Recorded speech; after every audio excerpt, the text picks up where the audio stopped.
What's up, everybody? Welcome to Podcast Now. I'm Alex. In this video, I want to discuss how Vin Diesel says there's going to be 2 parts to Fast and Furious 10. Now, this is big. Now, this came out a few days ago. I just wanted to kind of throw my hat in there and talk about what he actually said and just discuss if this is a possibility. So let's go over. There was an interview with him, and let's go into literally specifically what he said. Vin Diesel said, "I started planning for Fast 10 before we started filming Fast 9. Very much so. The universe is so robust and so rich with talent and rich with story that on one level it's totally feasible to have spin-offs. I think that's something that is inevitable. Universal deserves it because of how much they've invested in this little saga, and it'd be good to give back to Universal. And for the fans, should Fast 10 Parts 1 and 2 be the conclusion, it would be nice for this world to continue for generations to come." Now, there's actually more to that, I think, than just him promising 2 parts. And I didn't even realize it literally until I was reading it for you guys. I've already read this a few times, but this is what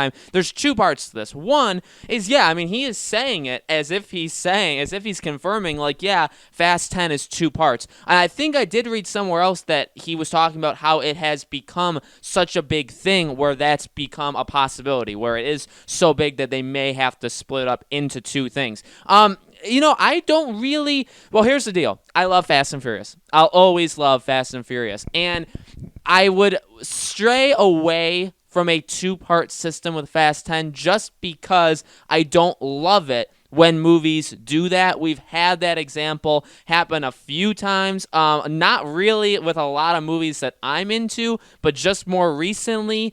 We've had Harry Potter. I think Harry Potter did it reasonably okay, but not amazing. And then I do not like at all Hunger Games, and Hunger Games did it, but that was when the franchise was already going down the tube. And Twilight, which was also kind of garbage, right? So really, right now, those are the 3 that I kind of jumped to originally. And Harry Potter is a franchise I have a huge amount of respect for, and I love Harry Potter so much, and there's another Universal one for you, right? And I think that they did okay, and definitely the 2 movies had a different kind of energy to them, but I would say part 1 was just to kind of get you to part 2. I don't necessarily know if you could have put that all in one movie, because that would have been an extremely long movie, so I get it. I get the need. I don't think they would make 2 parts just to make 2 parts, but the other thing is how he said it.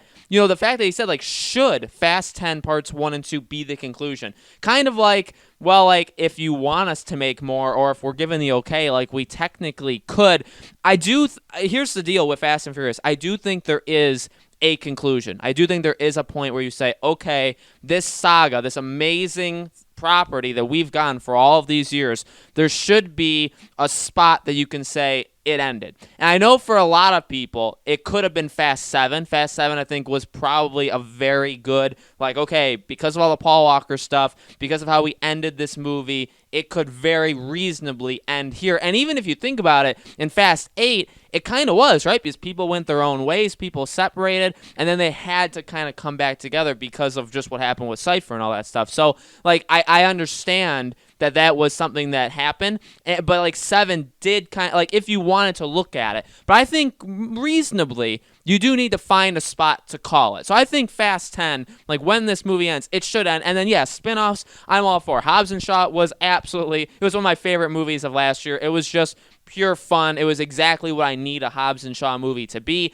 The female spin-off movie, fine. I'm super stoked for that. I'll absolutely see that night 1. So I'm down for any spin-off things that if they bring back Giselle, if they bring back Gal Gadot, they could do a Han and Giselle movie. I don't care. That'd be think about that. That would be absolutely amazing. So I am all for spin-off movies. I'm all for spin-off ideas. I think they can all do extremely, extremely well. In the part 1 and part 2, again, I would say I'm worried about it. I think in a normal case, I would be worried. Again, Harry Potter, I super loved, and I wouldn't have said no back then to it either, right? Because you love Harry Potter, and it's 2 movies. Well, that's more money you have to spend, but it's just more time you get to be with these characters, so sure. And to be honest, but then you see it, and then maybe you look at it, a couple years later, or now almost a decade later, and all this stuff, and it's well, did you really need to do it? And for Fast and Furious, it's almost the same thing. It's well, I guess because I'm older, maybe I can see that. Do you really need to do it? But at the same time, it's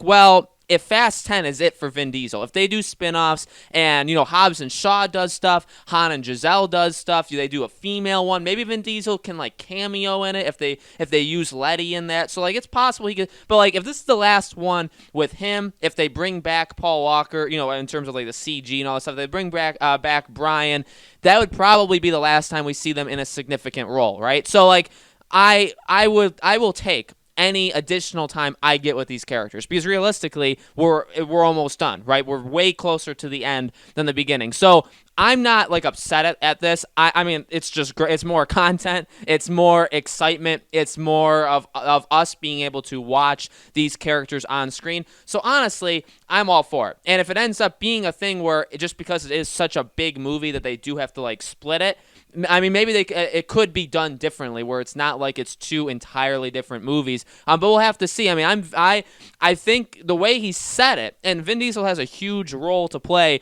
in these. I mean, he's a big guy behind the screen too, right? Not just as his character. But so when he says something like that, I mean, he could just be talking. He could be hoping that something like that would happen. But I think if you see Fast 9 come out, or even leading into Fast 9 with all of the hype, and then Fast 9 comes out and it makes $1 billion or whatever, I could see very soon after that saying, all right, like a public statement from Universal saying, okay, like, it was going to be Fast 9, Fast 10, but now we're going to break 10 into 2 parts. It's April 2021 and then April 2022, and then we're done with the core franchise. I could very, very easily see that. And to be honest, I think we're speaking to the choir, and with a fan base like Fast and Furious, I think we all just kind of, like, maybe it's not a good thing that we just accept basically every main decision that they make, but I guess that's kind of honestly just the case, right? Like, if they say in, like, late May or early June, like, Fast 10 is 2 parts, who's really saying that they're disappointed in that? Who's really getting upset? Like, yeah, there's some people that say, oh, Fast and Furious is just the same thing over and over, and there's nothing there. Like, the haters, basically, the people that just flat out don't watch it. I mean, there are people that don't watch it, and I have respect for them. Like, it's fine. You can not watch a movie. But the ones that don't watch it but then attack those that do, because they don't even know what they're talking about, they're going to be the only ones that say, oh my God, we thought we only had to deal with 10, now we have to deal with 11 of them. So, like, that's really, I think, the only people that actually have a problem with this. So I think this is big news. I mean, this was not something that I think was planned. Vin Diesel just started throwing this around, so definitely something to keep an eye on. And if this is confirmed, that's awesome. So we cover Fast and Furious quite often here. We're going to be continuing it into Fast 9, Fast 10, Parts 1, and if there's a Part 2, we'll cover that as well. So thank you all so much for watching. Make sure you're subscribed to our YouTube channel podcast now, because again, we'll cover anything new on Fast and Furious, and just general discussion topics leading in to Fast 9. Let me know if there's anything you want me to specifically make a video on Fast and Furious related, and I'll absolutely do it. But again, thank you so much for watching. Make sure you're subscribed, have that bell icon rung so you know when these videos go up, and I'll see you all on the next video.